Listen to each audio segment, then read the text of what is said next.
Hello, friends. Hello, and welcome to this week's edition of Ask the EO Vet. I am your host. I am your friend, Dr. Janet Roark. I'm a veterinarian in Central Texas. I'm the essential oil vet, and I'm here to answer your questions. So if you are hopping on a live, please let me know in the chat box if you have any questions about animals, about essential oils, or anything else for that matter. I am fair game. My life is an open book too. Maybe how I broke my finger. So a couple of things, a couple of announcements as we get started. Well, also, if you're hopping on, let me know where you're from, what essential oil you're using today. And if you have any questions, please pop them in the chat as a comment, and I will answer a few of those today. I didn't get my, I try to post it earlier so I can grab a couple of questions as we get started, but didn't have time to do that today. It was pretty busy today. So it's been a crazy week with lots of animals needing lots of help. But I'm so happy to be here with you tonight. A couple of announcements as we get started, as people are starting to hop on, and hopefully my chat is working. I don't see anybody writing anything yet, but a couple of announcements. So one, we had just had a nutrition workshop in the EO Vet membership. And for those of you that don't know what that is, maybe you've never heard of it, it is, I created a membership, a kind of a safe place for animal parents, pet parents, the premier place for pet parents, animal advocates, and people who really want to do best for their animals. And that is a safe place where I can be candid. I can provide you guys some protocols. I can give you guys some specific instruction without the scrutiny, like too much scrutiny. And the reason for that is because it's a membership that is off of social media. It's on my own website. And so it's safe. It's a safe place. It's not ever going to be taken out as long as I pay my bills. So that is an incredible place to learn if you're really wanting to learn more about essential oils and animals.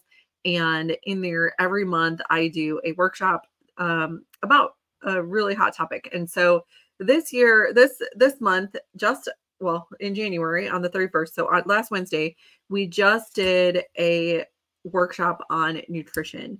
And it was, guys, it is probably one of the best workshops I've ever done.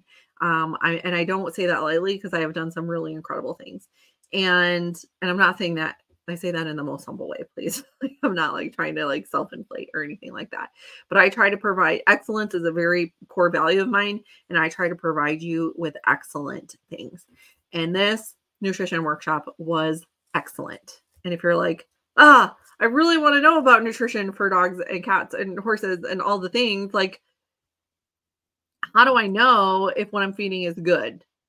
Well, you can join the membership now, even though we've already had the workshop, and you can get access to that recording. So if you want to check it out, just go over to essentialoilvet.com/members. That is, I believe,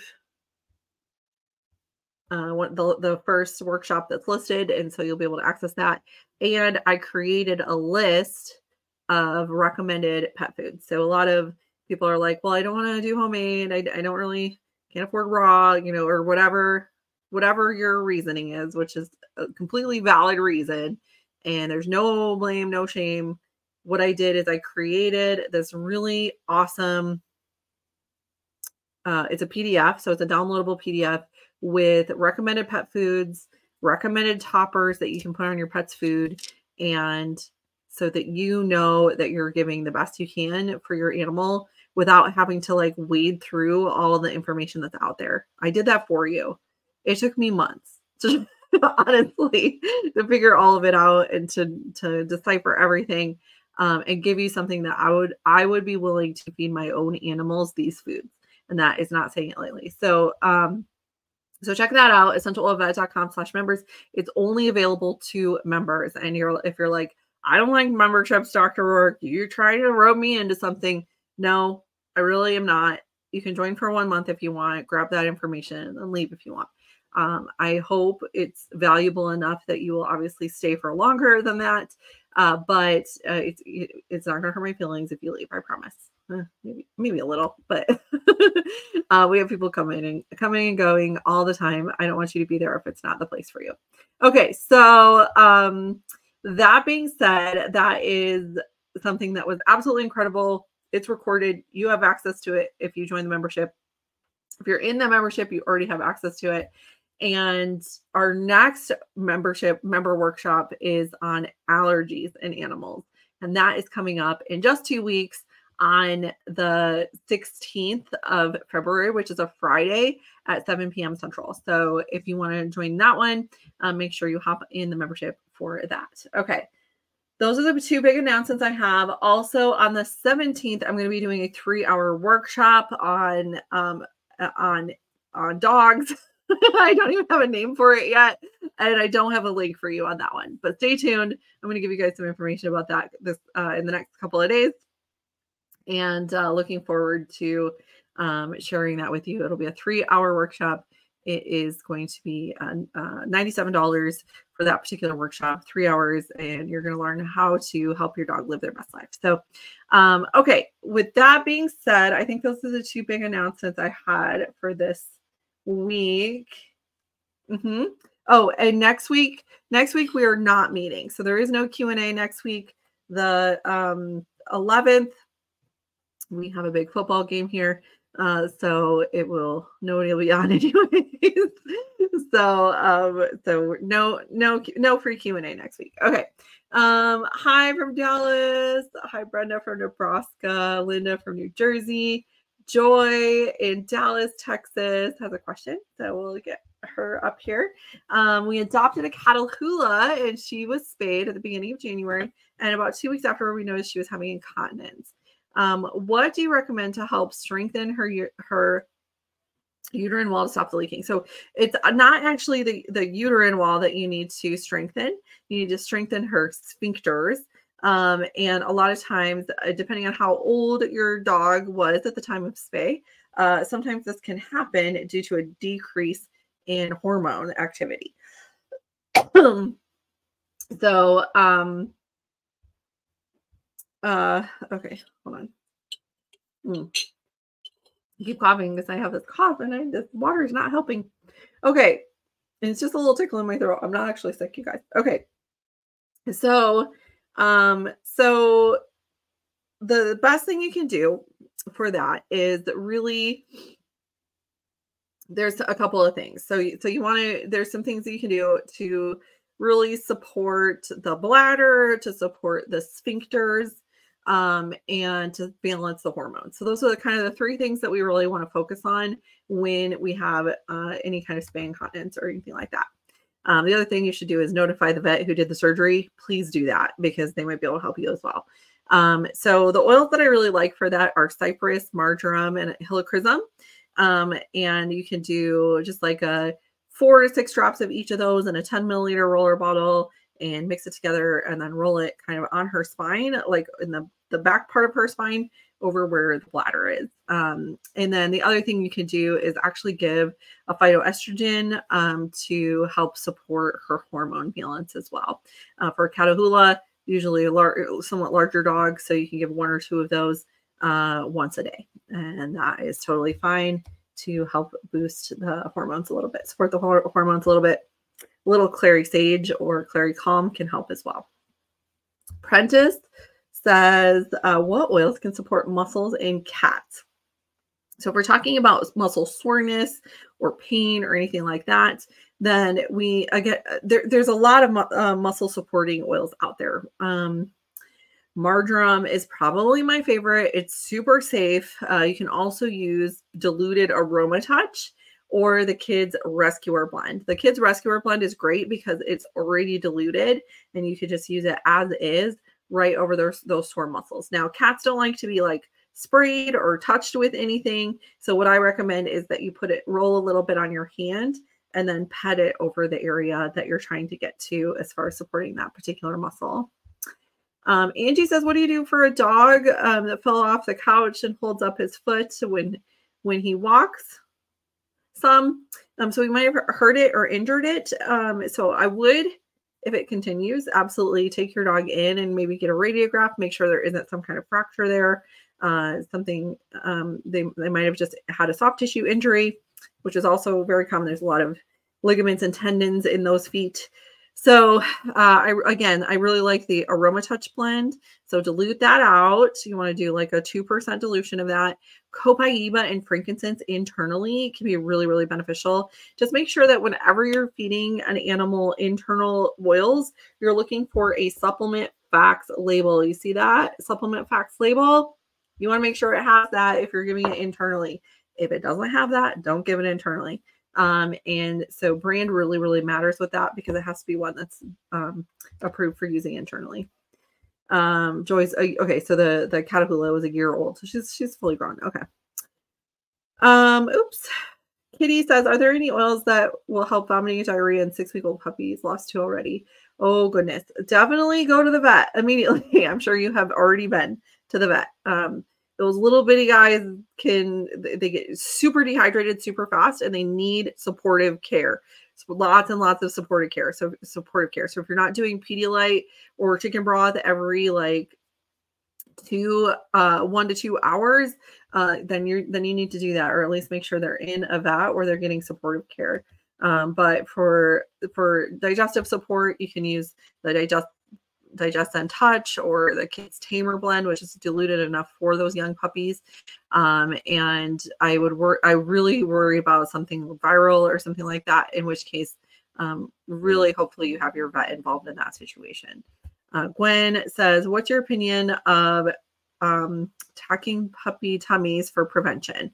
Okay, so this is a surgery that's done. Okay, so our 12-year-old doodle bloated last week and survived surgery, but I'm anxious for my 4-year-old doodle. So this is something that can be done.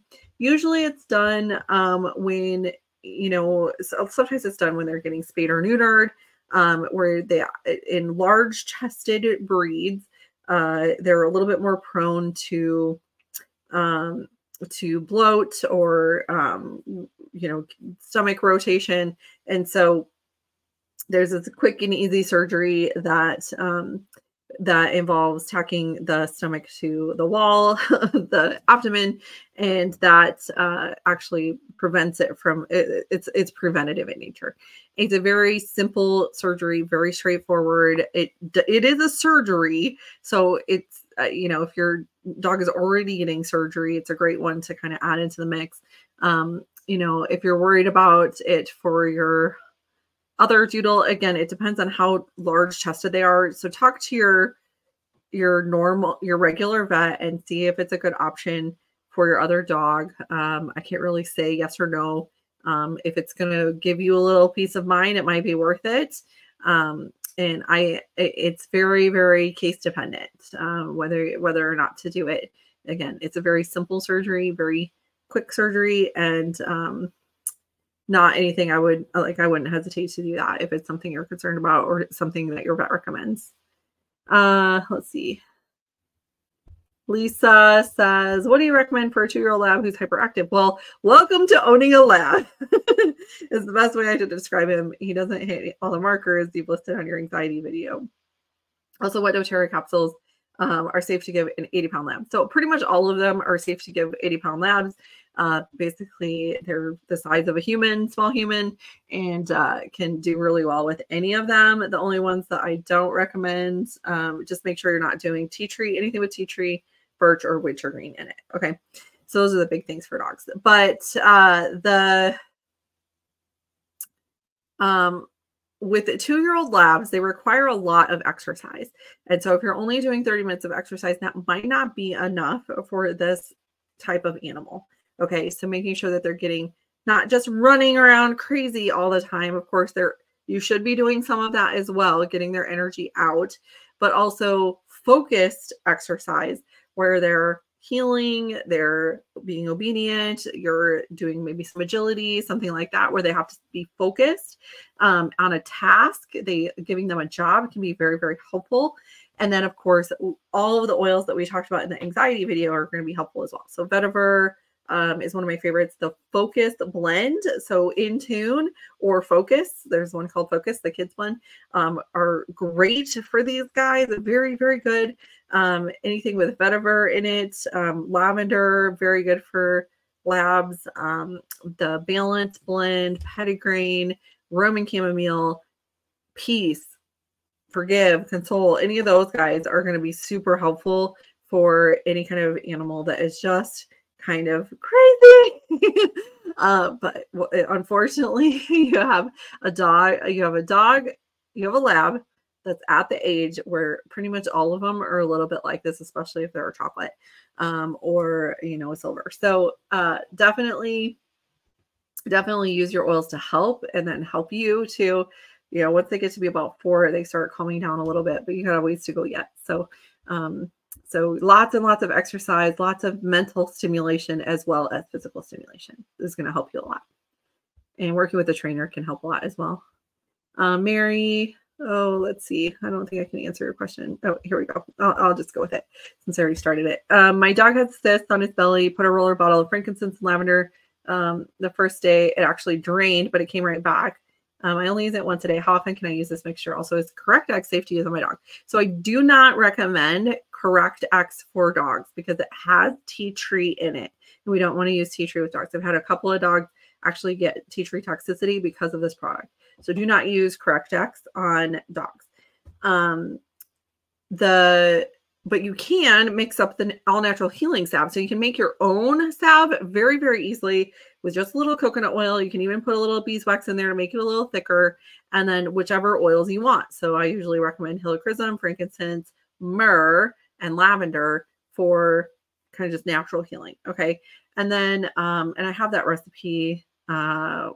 We've sent it out via email before if you're on our email list. If you're not on our email list and you'd like to be, let me know, and we can, maybe I'll post. I wonder if I have that. Do I have that handy?